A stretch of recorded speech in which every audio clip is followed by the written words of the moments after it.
So I'm not sure, what that really means. Whoops, did I just do? Oh. Other perils are, you really do see people getting down and dirty and, revealing parts of themselves that maybe aren't the most dignified parts, and that's a risk. Not everyone, but it can happen. I think another peril is that, scientific uncertainty. If you have two scientists who are very narrowly focused on one part of one topic, of one issue, and they're going back and forth and presenting enormous amounts of detail, and they're disagreeing, and it's an ongoing thing, it can have the appearance that, oh my God, the whole thing is uncertain, and these scientists don't even know, how can I know? So I think that's another danger of it. And then I think there are these institutional challenges, which are, if I blog, am I blogging for me? Am I blogging for a Union of Concerned Scientists? Who needs to read it and sign off on it? And how does that all work in institutions? So those, I think, are the perils. How is it that we can maximize the opportunities and minimize these perils? I think there's a couple of things from a blogging point of view, from a blogger point of view. I think that there are, mainstream media blogs and blogs with very large audiences. Not that they are necessarily the better ones, but they are certainly the ones where you get more bang for your buck.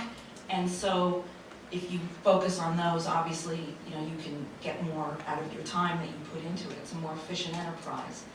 I think that as scientists, we need to choose our battles and what we want to dignify with a reply. I think there's a lot out there that you can get horribly tangled up in that isn't going to produce any change in the way anybody thinks, and is going to take an enormous amount of time and energy. I think that we need to seek out, genuine discourse. Look for the places where there is real interaction going on and try to ignore the rest.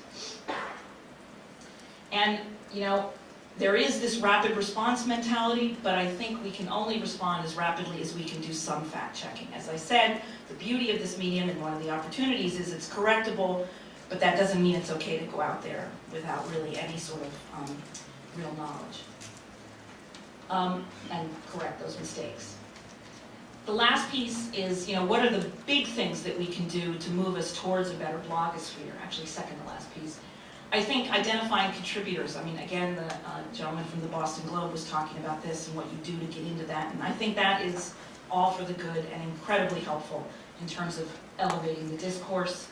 I think having links to past contributions so that you can see the whole body of the person's comments and not just, you can tell who came in and put a really nasty, grumpy, vituperative, one-off comment and who is really genuinely engaged. I think that's really important.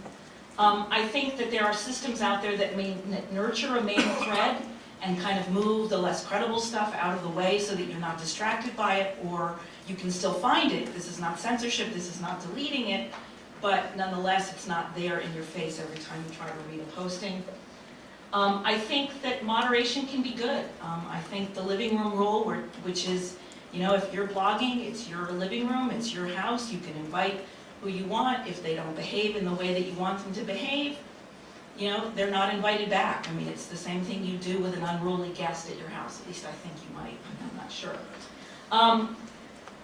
And I think the other piece is that, again, this time suck aspect, there really isn't a lot of value for this in academia. So there's not a big incentive there for young scientists to really put the time and energy into this, because there's not a big reward at the end. Yeah, and I already covered that. So, there are still these giant unwieldy issues, which again I'm not going to talk about, but I want to name them very briefly. This big, widespread lack of scientific literacy, the lack of critical thinking skills, ever-shortening attention spans that we all tend to have, lack of civility, anti-intellectualism, and greed and self-interest. But even though those are giant and the things that I've put out there certainly aren't going to fix those or address those, I think I come down on the opportunity side.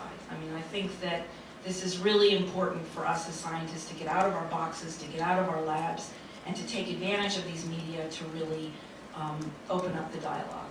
Thank you.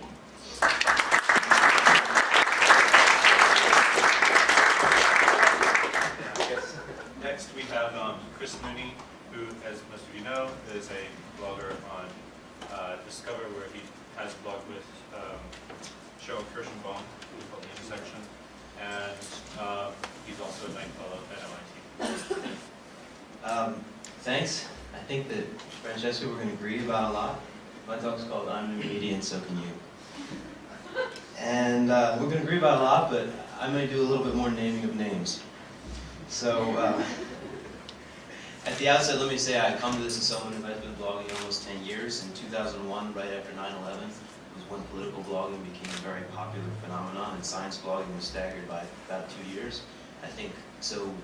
I started the blog tapped at the American Prospect magazine. It was the first blog attached to a liberal political magazine. The folks at National Review were already ahead of us, and they had The Corner, which is still around. So both of those are still around. And then I left the American Prospect. I became more of a science journalist, and I created my current blog, The Intersection, in 2003.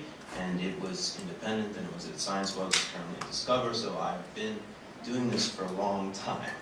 And I guess if this presentation were a narrative, you might call it the story of how I started worrying and learned to doubt the blog. And the cartoon goes with that. I keep doing it. I don't think I'm going to stop anytime soon. It's part of my business model, but it's certainly not the standalone. I'm not so sure that it could be the only business model. So I have that maybe in common with the magazines and publications. And I keep doing it, but I'd like to introduce some cautionary considerations for those who are thinking about possibly taking up the habit. So let's start off with some context. The context has already been presented, but I'm going to run through it again real quick. If there's one huge reason that we care about what fate of science is on blogs, it's because science is declining in the old media. And just some facts on that real quick. If you watch 5 hours of cable news, expect to see now 1 minute devoted to science and technology coverage. It's funny because I got to go on Morning Joe recently, and they showed this factoid, which is from my latest book on Scientific America, and then Micah said, that's us he's talking about. And then they gave me 3 minutes.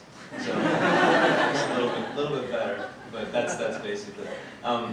Shorenstein Center study by Chris Russell, who's here in the audience, showing the decline, staggering in major newspaper science sections, roughly by 2/3 from '89 to 2005, and then that is, of course, only probably maybe accelerating now. We saw some big newsmaking cuts in science coverage, CNN getting rid of the science unit in 2008. This is the thing that got me in trouble with the Boston Globe, how I described when they cut the Monday Health Science section. I got a dispute about that.